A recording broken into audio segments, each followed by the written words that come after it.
بدترین نوع رابطه برای یک خانم وارد رابطه عاطفی یا جنسی شدن با یک مرد متأهله که به هیچ وجه عاقبت خوبی نداره. میخوایم بگی که دوبار برای ناصر تریاک کردم، بله قبول دارم. میخوام بگی که بچه‌مو سخت کردم، بله قبول دارم. میخوام بگی رابطه نامشروع با ناصر داشتم، بله قبول دارم. ولی من بهتون گفتم زواج موج خودش میخوند، بهتونم از روز اولم بهتون گفتم به من چه مربوطه. او خودش که 10 سال از من بزرگتر بودش میگفتش که غیر قانونیه. امروز روایت زنی رو میشنوید که تا آخرین لحظه زندگیش پای عشق ممنوعش به یک مرد متأهل میمونه. فکر نمی کنم کسی توی ایران باشه که هنوز اسم شهلا جاهد به گوشش نخورده باشه و متاسفانه داستان این پرونده هر بار به یک شکل و با کلی ابهامات بیان شده. به کانال کریمینال شادوز خوش اومدید و اگر مخاطب پرونده های جنایی هستید اولین ویدیو رو از همین پایین لایک کنید و تا آخر این ویدیو کنارم باشید.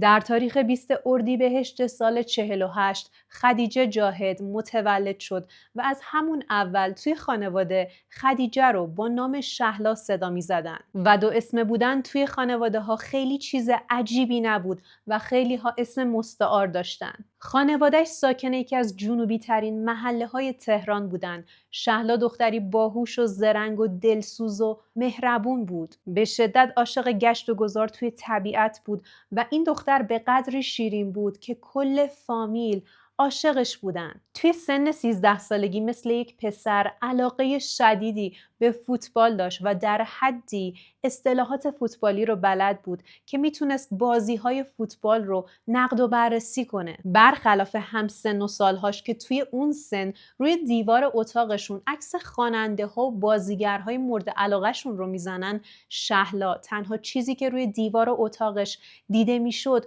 پوستر بازیکنای معروف فوتبال ایران بود. طرفدار دو آتیشه تیم پرسپولیس بود و بازیکن مورد علاقه‌اش ناصر محمدخانی بود. طبق گفته های خود شهلا ناصر چهره زیبایی نداشت اما از وقار و متانت خاصی برخوردار بود که دقیقاً همین باعث شده بود شهلا جذب ناصر محمدخانی شه و عاشقانه اون رو دوست داشته باشه و طرفدار پر و پا قرصش باشه. ناصر محمدخانی بازیکن تیم پرسپولیس متولد 16 شهریور سال 36 و ساکن شهر ریه و لیسانس تربیت بدنی داره. شهلا دیپلم داشت اما یک دوره بهیاری گذرونده بود که این مدرک معادل فوق دیپلم بود. این علاقه شهلا نسبت به فوتبال به هیچ عنوان زود گذر نبود و طی این سالها که تحصیل میکرد یا کار میکرد همچنان روی علاقش به فوتبال و بازیکنهای فوتبال پافشاری میکرد. در واقع میشه گفت یکی از علایقش دنبال کردن تیم پرسپولیس و تیم ملی بود و حتی دنبال حواشی زندگی بازیکنها هم میرفت و مجله‌های مختلفی رو در این رابطه میخوند. کاملا طبیعیه که وقتی 15 یا 16 سالته و طرفدار یک فرد معروفی بری دنبالش و تحقیق کنی ببینی کجاها رفت و آمد میکنه تا بتونی ازش یه امضا به عنوان یادگاری بگیری و توی کلکسیونی که ازش جمع کردی نگه داری. و شهلا دقیقاً همین کارو هم میکنه. میخوام فکر کنم 15-16 سالش بوده، انشالله چجوری پیدا کرده بود اومده و بازار فروش که ما فروش ورزشی داشتیم، اومده بود اونجا چند تا عکس گرفته بود و بعد آدرس گرفته بود اونجا، داداشم آدرس داد اومده بود در خونه این چند تا عکس بودش که مثلا من براش امضا کردم اینا. حتی من خودم ایشونو سوار کردم بردم رسوندم تو نزدیکی منزلشون که دیگه اینجاها نوشت، گفتم اینجا محل میشناسن، اینجا اصلا نیا شما باش ما فلان مجموعه هستش اونجا تمرین میکنیم، به هر حال خاصی بیایم اینجا کاری داری با بچه میخوای امضایی بگیری عکسی بندازی.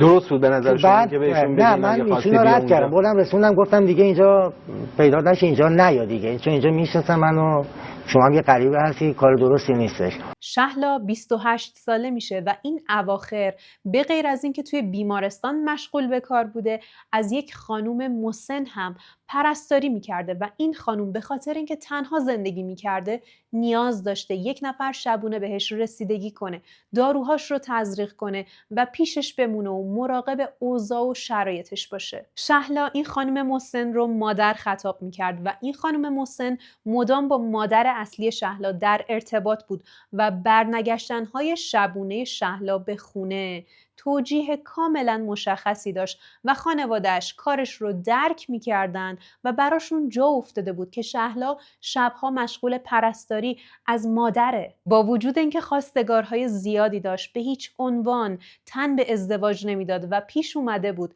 که الکی به یک فردی که خواستگارش بود گفته بود من نامزد دارم تا اون فرد بیخیال ازدواج با شهلا بشه. شدت علاقه شهلا به ناصر محمدخانی به حدی بود که روزی که آف بود و سر کار نمیرفت مصادف شده بود با بازی پرسپولیس و شهلا تصمیم گرفته بود اون روز به حوالی میدون آزادی و استادیوم آزادی بره. شاید این فرصت براش پیش بیاد تا بتونه با بازیکنی که توی بچگی روش کراش داشته و همچنان الان بهش علاقه داره دیداری داشته باشه. اما 26 خرداد سال 77 به جای ناصر محمدخانی، حمید درخشان شهلا رو حوالی میدون آزادی میبینه و جلوی پاش میسته و سر صحبت باز میشه. شهلا شماره خودش رو روی یک برگه از سررسیدش مینویسه و زیرش مینویسه شهلا و از حمید درخشان درخواست میکنه که شماره شهلا رو به ناصر محمدخانی برسونه و ادعا میکنه من از آشناهای محمدخانی هستم،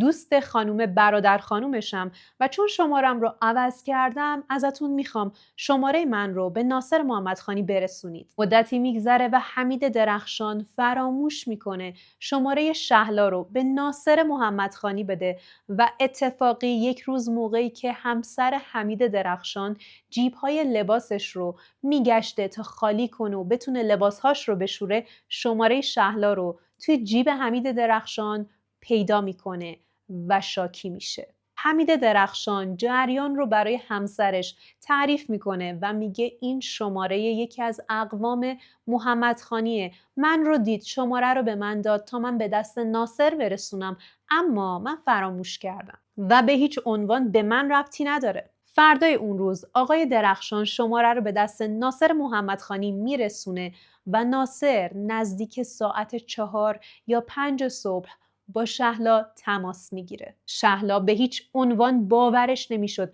صدایی که از پشت خط داره میشنوه صدای ناصر محمدخانی، بازیکن مورد علاقشه و داشت از شدت علاقش و پیگیر بودنش به عنوان یک طرفدار برای ناصر صحبت میکرد. همچنین به ناصر میگه من برای دیدنت لحظه شماری میکنم، اومدم تو رو ببینم اما آقای درخشان رو دیدم. در نهایت برای همون روز با هم قرار میذارن تا با هم حضوری آشناشن.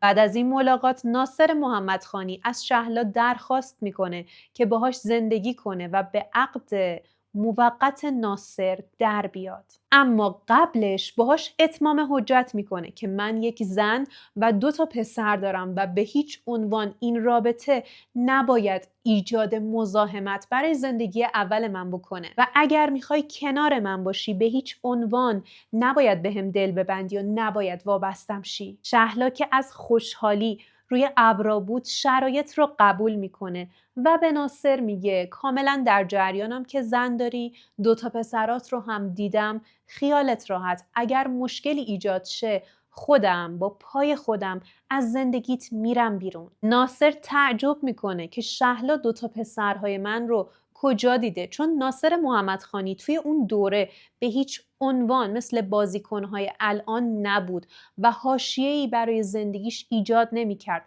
حتی زن و بچهش رو جلوی دوربین نمی آورد. پس شهلا بچه ها رو کجا دیده؟ اما شهلا اشاره میکنه به برنامه تلویزیونی که از شبکه 3 ضبط و پخش شده بود و این برنامه توی خونه ناصر محمدخانی ضبط شده بود و دقیقاً توی همون برنامه ناصر 2 پسراش رو جلوی دوربین آورده و شهلا به قدری پیگیر ناصر و خانواده‌اش بوده که حتی یادش مونده توی اون برنامه بچه‌های ناصر رو دیده. بعد از این توافقی که بین ناصر محمدخانی و شهلا صورت گرفت، ناصر برای شهلا یک خونه اجاره میکنه و زندگی مشترکشون رو شروع میکنن. روزهایی که هر دوتاشون سر کار نمیرفتن رو توی اون خونه با هم وقت میگذروندن و یه جورایی شده بود پایگاه امنی برای هر دوشون که بتونن از عشق هم سیراب شن.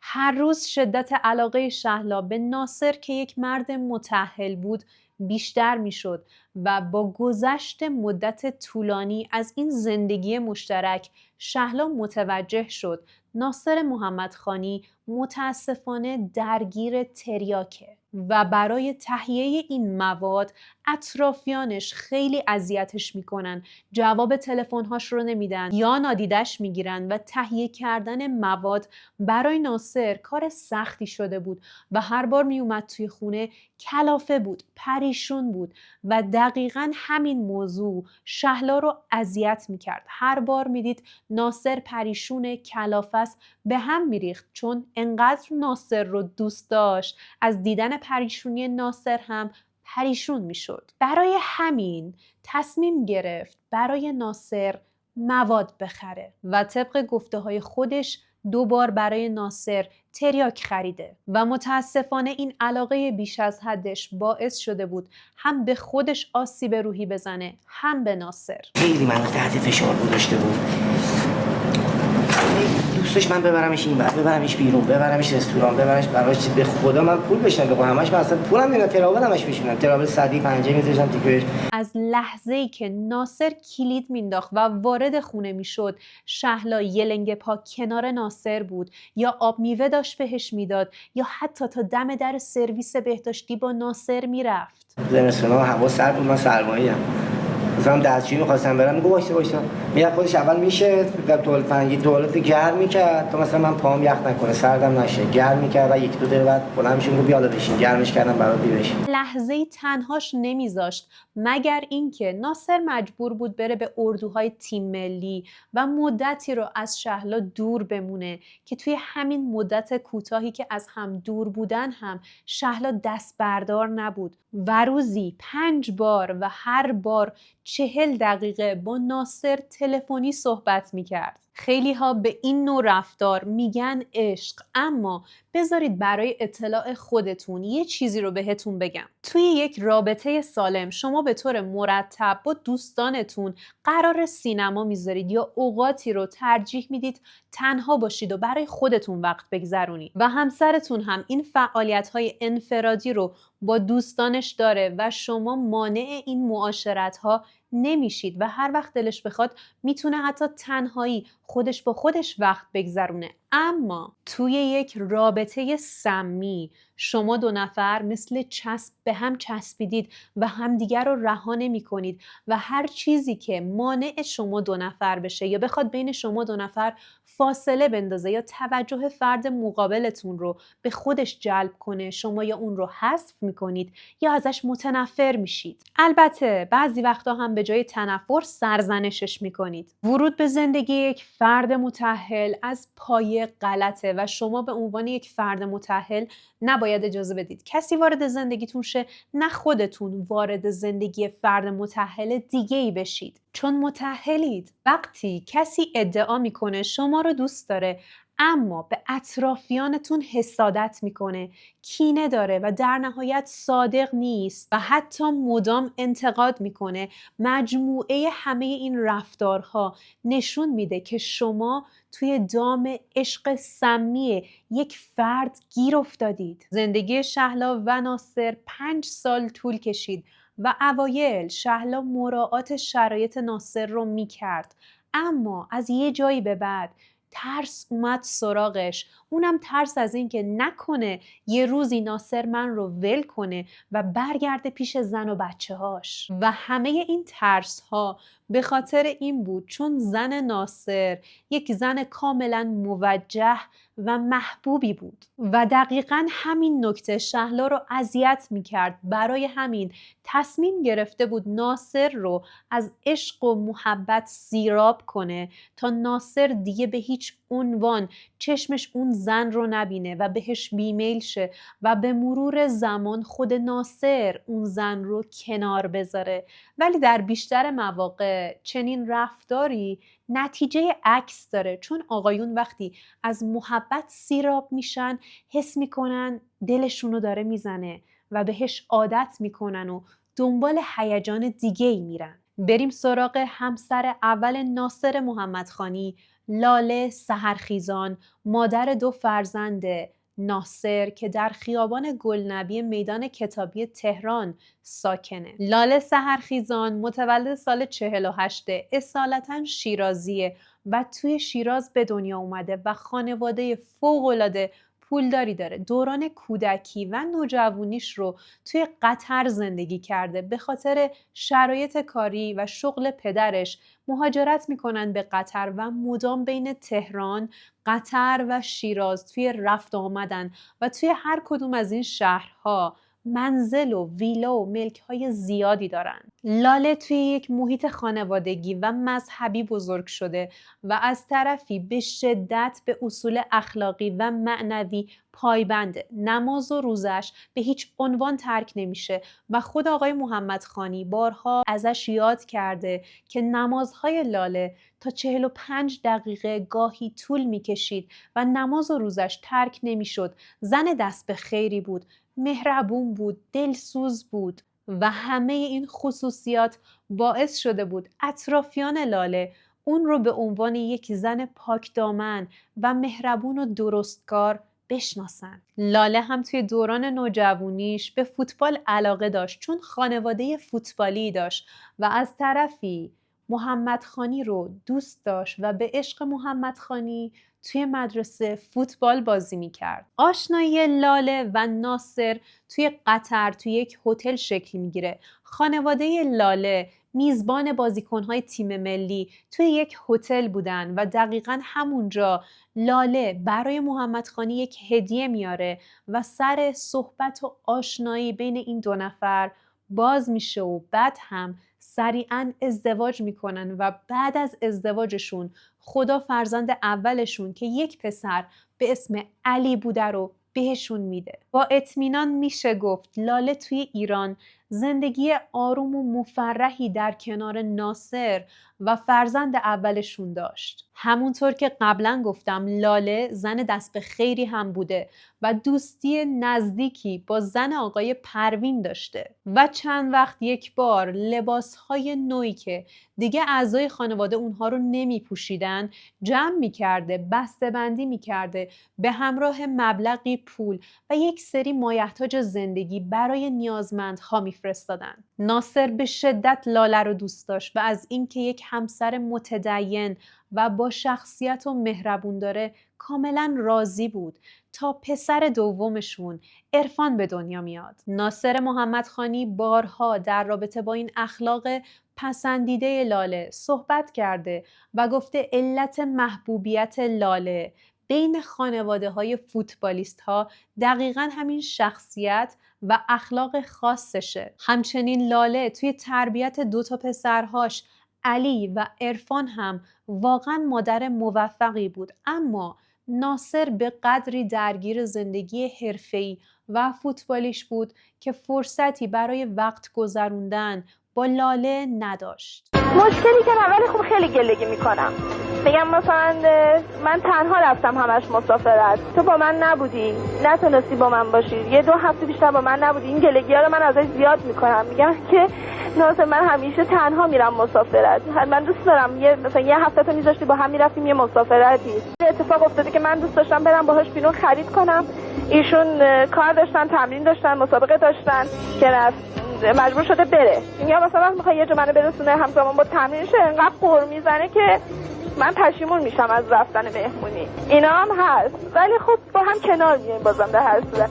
خیلی فرصت نمی‌کرد با لاله وقت بگذرونه و اگر زمان خالی هم پیدا می‌کرد اون رو خرج شهلا می‌کرد. شهلا از روز اول ادعا کرده بود که به هیچ عنوان دنبال ازدواج رسمی با ناصر نیست و اصلا قصدش رو نداره. خودش رو سرگرم می‌کرد با دفترچه خاطراتی که هر روز احساساتش نسبت به ناصر رو توی اون مینوشت و چون علاقه شدیدی به شعر و ادبیات هم داشت، از خودش شعر میگفت و شعرهاش رو توی دفترچه خاطراتش همراه با روزمرگی‌هاش و اتفاقهای مهمی که براش میافتاد و روی احساساتش تاثیر میذاشت توی اون دفتر ثبت میکرد.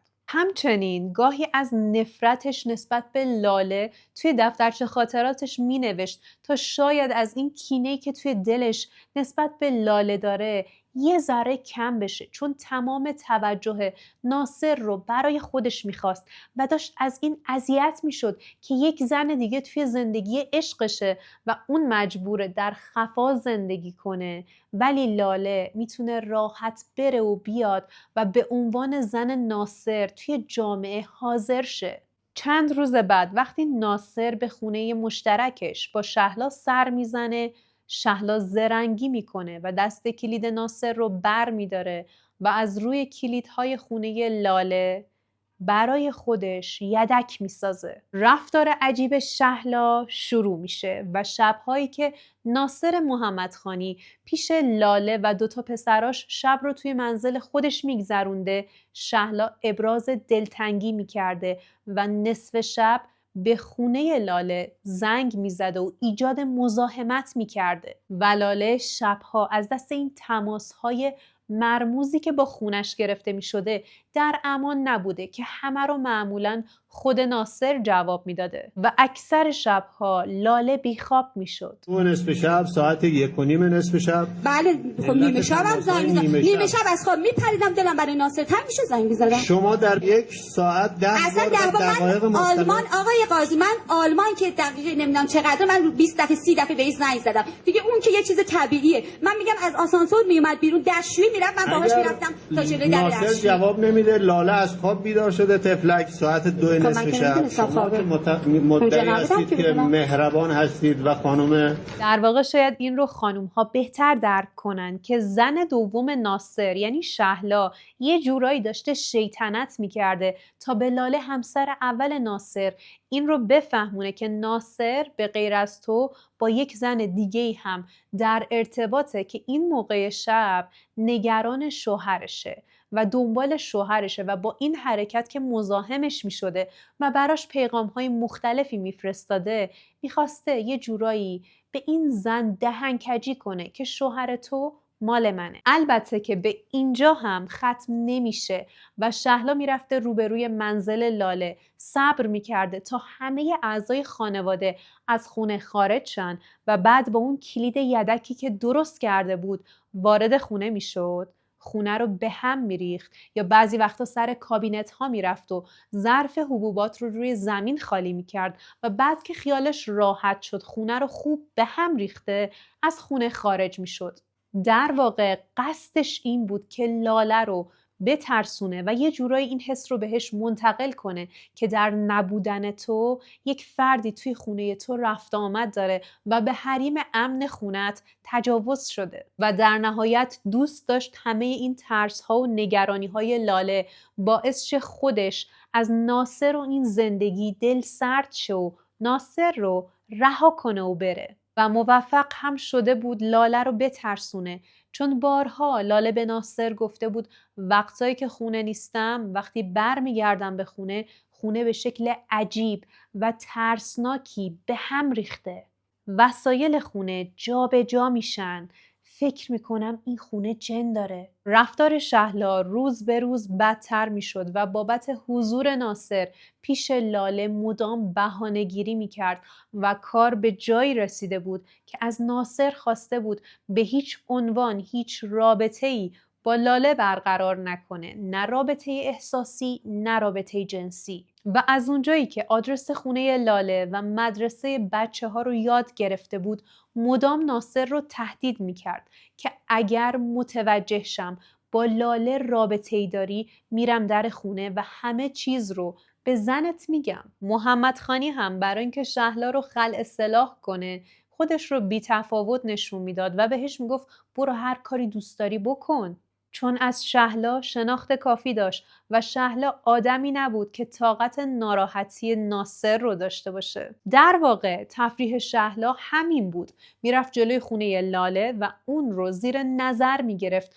یا نهایتاً توی مسیر خونه تا مدرسه بچه ها اون رو تعقیب میکرد و بعد برمیگشت به خونه خودش. خانواده لاله بارها از لاله شنیده بودن که یک زن ناشناس مدام باهاش تماس میگیره و اون رو تهدید میکنه و بهش میگه از زندگی ناصر برو بیرون، تو لیاقت این زندگی و این ماشین و این خونه رو نداری و همه اینا حق منه. یک روز ناصر محمدخانی بعد از تمرین تیم پرسپولیس به خونه مشترکش با شهلا میره. جالبه که شهلا پریشون بوده و به ناصر میگه دیشب یک خواب بد دیدم و وقتی خوابش رو برای ناصر تعریف میکنه، ناصر متوجه میشه تمام این حرفهایی که شهلا در قالب خواب داره براش تعریف میکنه حرفها و اتفاقاتیه که دیشب توی اتاق خوابش با لاله بین اون دو نفر به صورت خصوصی رخ داده. با نگرانی خودش رو به منزل اولش میرسونه،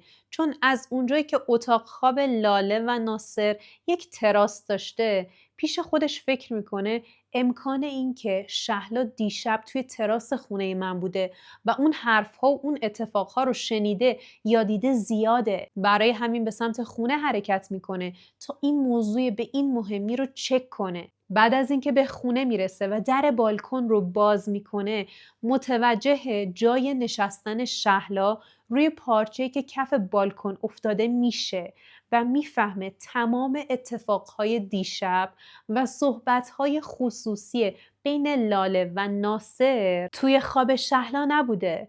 خود شهلا یواشکی وارد اون خونه شده و شاهد و ناظر اون اتفاقات و اون صحبت‌ها بوده. برمیگرده خونه شهلا و باهاش بحث میکنه و دعوا میکنه و ازش میخواد که به هیچ عنوان دیگه چنین کار زشتی رو انجام نده. ناصر محمدخانی چند وقت یک بار مبلغی رو به شهلا پرداخت میکرد، هم بابت مخارج خودش هم بابت تمدید صیغه‌شون، که گاهی به صورت پول نقد و گاهی هم به صورت یک چک بود که خود شهلا میرفت بانک و اون رو از حساب ناصر برداشت میکرد و آخرین بار مبلغ 1,000,000 تومان از حساب ناصر برداشت کرده بود. عزیزم میخوای بری؟ کی میاد؟ عزیزم واسه اینم گذاشتم اینجا. برای چی؟ دست باشه خرج. دست درد نکنه. مرسی عزیزم. چقدر هست؟ آقا بره 100 تومن. حالا بازم بهت میگم. من بازت موبایل گرو خریدم. میدم پول موبایل تو میدم. نه نمیخوام. ایدی گرفتم من برات ایدی گرفتم عزیزم. عزیز دلم من برات ایدی گرفتم. فدات شم. چقدر استفاده کردیم مثل اون کت شلوار تولدت. آره. بوسم کن. بوسم کن.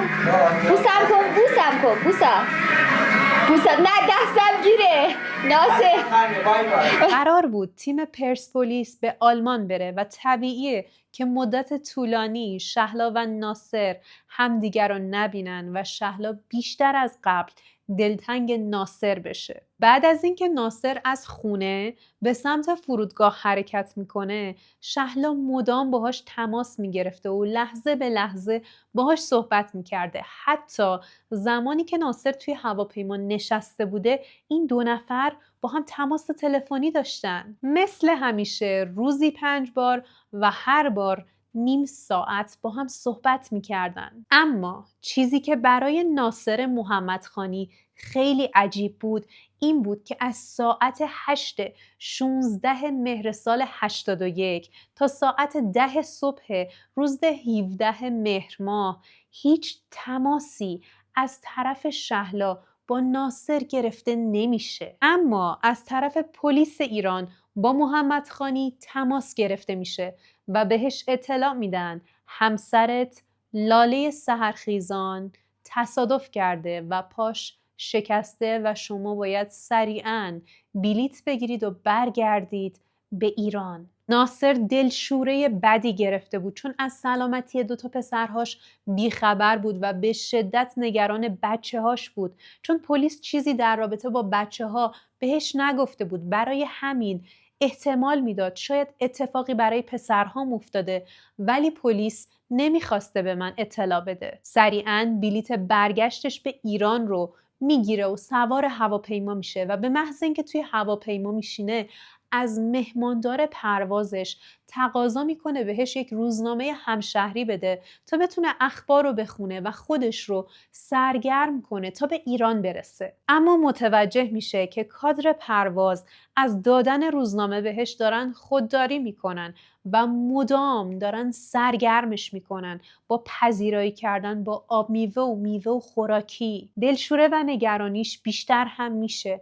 برای همین بلند میشه از جاش و میره طبقه بالای هواپیما تا یه دوری بزنه، شاید حال و هواش عوض شه و یکی از همراهانش که ایرانی بوده و توی تیم بوده و به یه بهانه‌ای با ناصر به ایران برگشته بود، 5 دقیقه مونده به لندینگ و رسیدن به تهران، روزنامه همشهری صفحه حوادث رو میگیره جلوی صورت ناصر محمدخانی. توی صفحه اول بخش حوادث روزنامه همشهری بزرگ تیتر زده: قتل لاله سحرخیزان، همسر فوتبالیست معروف ناصر محمدخانی. ناصر به شدت شوک شده بود و وقتی میخواست از طبقه بالای هواپیما به طبقه پایین بیاد، پاها شل میشه بالای پله ها و از بالای پله ها پرت میشه به سمت پایین. بعد از رسیدنش به تهران مستقیما به اداره آگاهی میره و اونجا بهش اطلاع میدن که همسرت لاله سحرخیزان توی منزل شخصی خودش در حالی که 2 پسرهات توی منزل نبودن، توی اتاق خواب خودش صبح روز 17 به قتل رسیده، اون هم به واسطه 37 ضربه چاقو.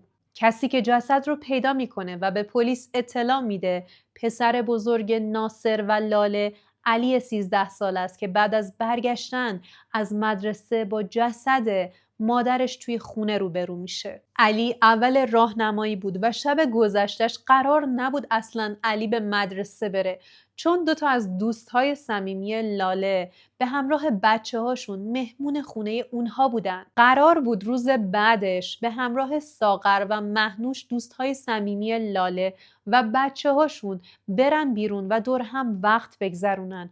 اما اون روز علی کسل بود و هرچی به مادرش اصرار میکنه که اجازه بده من فردا به مدرسه نرم. اما مادرش علی رو قانع میکنه که برو مدرسه، من ظهر زودتر میام دنبالت تا با بچه ها بریم بیرون. علی هم ناچار قبول میکنه و اون روز رو به مدرسه میره. اتفاقاً همون روز علی توی تیم منتخب تهران انتخاب شده بود و با خوشحالی میاد خونه تا مادرش رو سورپرایز کنه. اما متوجه میشه قبل از اون یه نفر مادرش و آینده خودش و برادرش رو سورپرایز کرده. علی کلید در خونه رو داشت اما کلیدش داخل قفل نمیرفت. حدود 1 ساعت جلوی در ایستاده بود و در میزد اما کسی در رو باز نمیکرد. علی عادت داشت پنجره اتاقش رو هر شب باز بذاره و بعد از اون همه پشت در موندن تصمیم میگیره کیفش رو روی زمین بذاره و از لبه دیوار بره به سمت پنجره اتاقش و وارد خونه شه. وارد اتاق خودش شد و بعد وارد سالن شد. متوجه شد خونه به شکل عجیبی به هم ریخته، اما چیزی متوجه نشد و فکر کرد شاید خدمتکارشون برای نظافت و تمیزکاری اون روز اومده خونه، چون این حجم از به هم ریختگی خیلی عجیبه. بعد مادرش رو صدا کرد اما جوابی نگرفت. رفت به سمت اتاق اسباب بازی ها، اونجا هم خبری نبود. رفت به سمت تراس، احتمال داد مادرش توی تراس باشه، اما متوجه یک ته سیگار روی تراس خونه شد و با خودش فکر کرد مامان من که سیگاری نیست، خدمتکارمونم که سیگار نمیکشه، پس این سیگار اینجا چی کار میکنه؟ یکم ترسید و وقتی برگشت مادرش رو دید که توی راهرو روی زمین افتاده و یه چیزی شبیه به پتو روی بدنش کشیده شده. اول چیزی متوجه نشد اما به محض اینکه برگشت متوجه خونی شد که کنار بدن مادرش روی زمین ریخته. تازه متوجه شد که این جسد مادرشه و مادرش خیلی وقته که از این دنیا رفته. برای همین سریعاً به فکرش میزنه که با 110 تماس بگیره. تلفن رو برداشت و کنار مادرش نشست. با 110 تماس گرفت. یک خانومی که اپراتور 110 بود تلفن رو جواب داد. علی همه چیز رو با جزئیات برای اون اپراتور تعریف کرد و درخواست کمک کرد. اما اون خانوم احساس کرد که علی داره باهاش شوخی میکنه و این یک تماس سرکاریه. برای همین تماس علی رو نادیده میگیره و قطع میکنه. بعد از اینکه اون اپراتور علی رو جدی نمیگیره، صدای جیغ و گریه و فریادهای علی همسایه ها رو با خبر میکنه. بعد از رسیدن پلیس، بچه ها منتقل میشن به خونه اقوام و پلیس صبر میکنه تا محمد خانی برگرده تا بازجویی ها شروع بشه. بررسی های پلیس نشون میداد همسر مقتول یعنی ناصر محمد خانی توی اون لحظه‌ای که لاله به قتل رسیده اصلا توی ایران نبوده. پس احتمال اینکه بخوان بهش شکی داشته باشن خیلی کمتره. اما باید مشخص میشد که لاله با کسی مشکلی داشته یا کسی با اون دشمنی داشته. و طبق اظهارات خانواده لاله زن بی‌حاشیه و آرومی بوده و اصلا دشمنی نداشته و خونه هم به هم ریخته بوده و هیچ چیزی از خونه نه دزدیده شده نه کم شده. برای اطلاع خودتون باید اینو بهتون بگم که توی صحنه جرم نحوه قتل و پیدا شدن جسد به شدت مهمه. حتی مدلی که جسد توسط قاتل توی صحنه جرم رها شده میتونه 10 تا 20% به اطلاعات پلیس نسبت به قاتل کمک کنه تا بتونن قاتل رو شناسایی کنن و از انگیزه هاش باخبر شن. مثلا فرض کنید جسدی با یک ضربه چاقو به قتل رسیده و از خونه هم دزدی شده، اما در مقابل یک جسد با 37 ضربه چاقو به قتل رسیده و از خونه هیچ چیزی کم نشده. پس میشه 20% احتمال داد توی مورد دوم که 37 ضربه چاقو به جسد وارد شده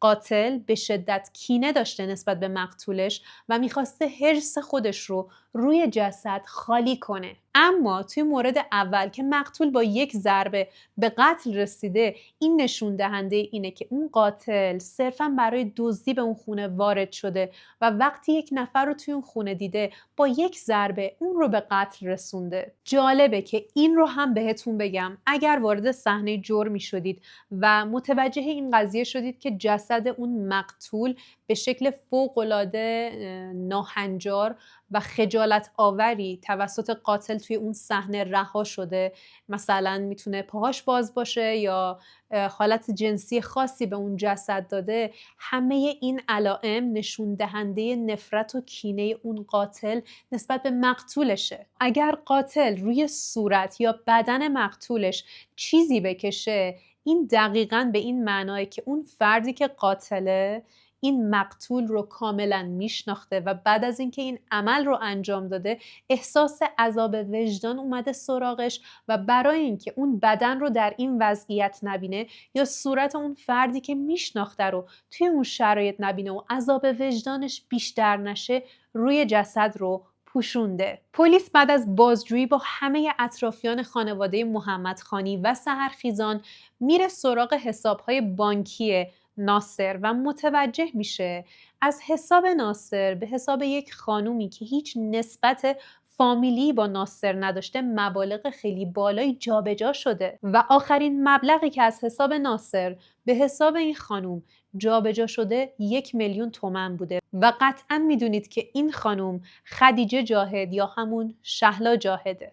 بعد از پیگیری پلیس متوجه میشن شهلا جاهد همون زن صیغه‌ای یا زن دوم ناصر محمد خانیه که بابت صیغه‌نامه و خرجیش این مبالغ بهش پرداخت میشده و جالبه که نه خانواده جاهد نه خانواده محمد خانی هیچ کدومشون از این رابطه پنهانی و این زندگی مشترکی که هر دو از خانواده هاشون پنهان کرده بودن خبر نداشتن. شهلا جاهد هم دستگیر میشه و جالبه که 3 روز قبل از دستگیریش به یکی از همکارهاش توی محیط کارش گفته بوده من یک مشکلی برام پیش اومده که خودم شخصا باید حلش کنم و بعد از اینکه این حرف رو به همکارش میزنه به مدت 3 روز غیبش میزنه و حتی خانواده جاهد هم از دختر خودشون خبر نداشتن و بعد از 3 روز با خانواده جاهد تماس میگیرن و بهشون اطلاع میدن که شهلا توی بازداشت بابت پرونده قتل لاله سحرخیزان و اونجا بود که خانواده جاهد از این رابطه مطلع میشن،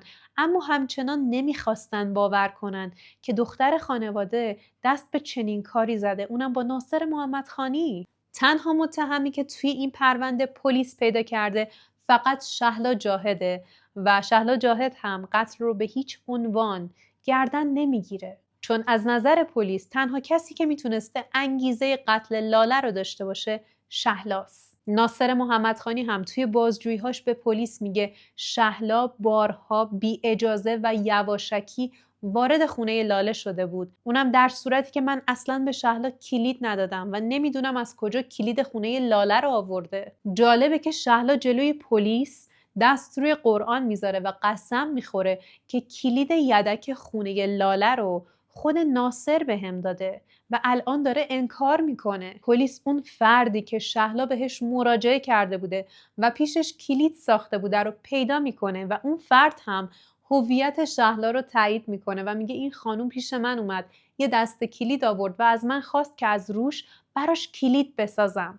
از طرف دیگه در خونه لاله کاملا سالم بود، نه قفلی شکسته بود، نه اثری از ورود به زور به این خونه دیده میشد. پس این یعنی قاتل کلید داشته و بعد از ورودش با کلید به منزل، کلید خود لاله را از pشت در روی قفل گذاشته تا اگر کسی خواست از این سمت در کلید بندازه و وارد خونه شه، کلیدش وارد قفل نشه و جسد رو دیرتر پیدا کنن. پلیس تماس‌های تلفنی شهلا رو بررسی میکنه و متوجه میشه برخلاف عادت همیشگی شهلا که هر چند ساعت یک بار با ناصر تماس میگرفت و 30-40 دقیقه صحبت میکرد، از ساعت 8 شب قبل از حادثه تا 10 صبح روز حادثه هیچ تماسی از شهلا با ناصر گرفته نشده و اصلا مشخص نیست توی این برهه زمانی شهلا کجا بوده یا مشغول چه کاری بوده. برای همین شک پلیس به شهلا بیشتر میشه. همچنین بعد از بازرسی خونه شهلا،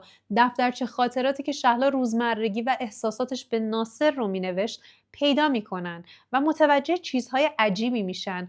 اون هم اینه که شهلا توی اون دفترچه خاطرات لاله رو با القاب فوق‌العاده زننده و وحشتناک و بی‌ادبانه‌ای خطاب می‌کرده و توی صفحه‌ای که مربوط به روز حادثه میشد شهلا چند سطری نوشته بود، اما انگار پشیمون شده بود یا ترسیده بود و تلاش کرده بود نوشته‌هاش رو حذف کنه و اونها رو کاملا خط زده بود. این صفحه تنها صفحه‌ای بود که توی دفترچه خاطرات شهلا خط خوردگی داشت. شهلا به مدت 11 ماه توی بازداشت بود و به هیچ عنوان قتل رو گردن نمی گرفت. از طرفی وکیل خوبی به اسم خرمشاهی هم مسئولیت پرونده رو قبول کرده بود به خاطر اینکه این پرونده فوق‌العاده رسانه‌ای شده بود. روزنامه‌ها بهترین سوژه قتل 20 سال اخیر رو پیدا کرده بودن و برای اینکه فروششون رو بالا ببرن اصل داستان و حقیقت رو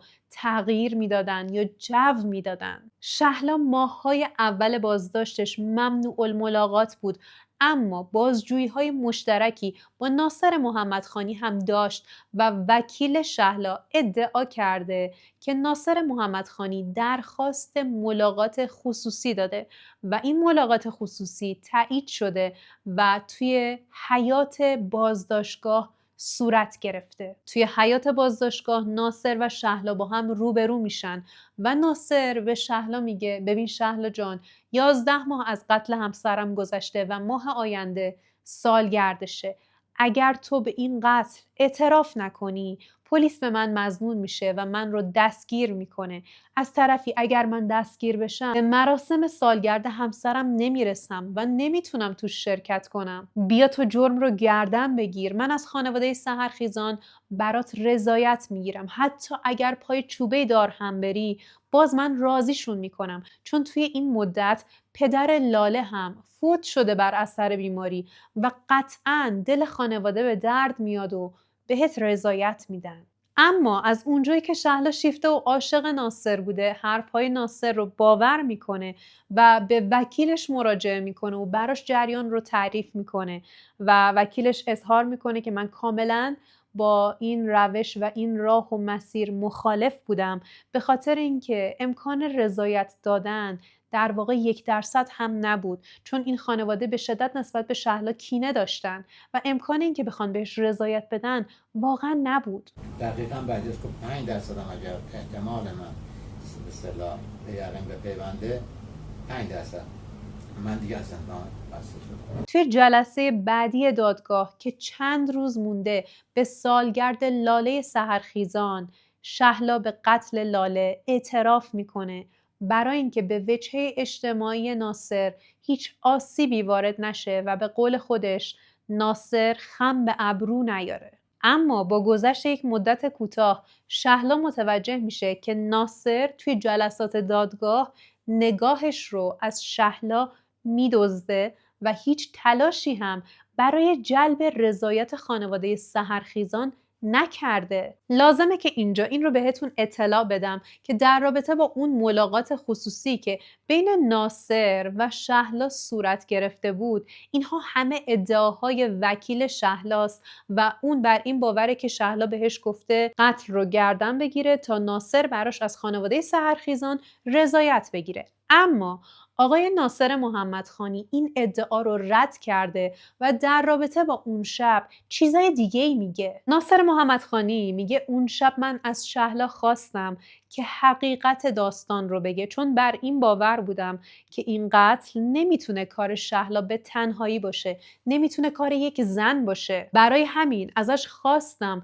تا دیر نشده حقیقت رو افشا کنه و من هم بهش قول میدم که از بچه‌های خودم که ولی دم مادرشون هستن براش رضایت بگیرم، اما در صورتی که حقیقت رو بگه. جالبه که بدونید از این پرونده چندین فیلم و تئاتر ساخته شده، مثل یادم تو را فراموش، خشم و هیاهو، همنوایی و صوفیای من، که هیچ کدوم از این فیلم و تئاترها از نظر آقای محمدخانی حقیقت رو روایت نکرده و بعد از انتشار این فیلم و تئاترها ذهن مردم جهت پیدا کرد و محمدخانی رو به عنوان قاتل میشناختن و شهلا رو به عنوان یک بیگناه. یک پوستر هم از یکی از این فیلم ها بیرون اومد که زیر این پوستر نوشته شده بود من ناصر محمدخانی هستم و غیر مستقیم هم بعد از اینکه اون پوستر رو اصلاح کردن این فیلم داشت به زندگی ناصر محمدخانی اشاره میکرد.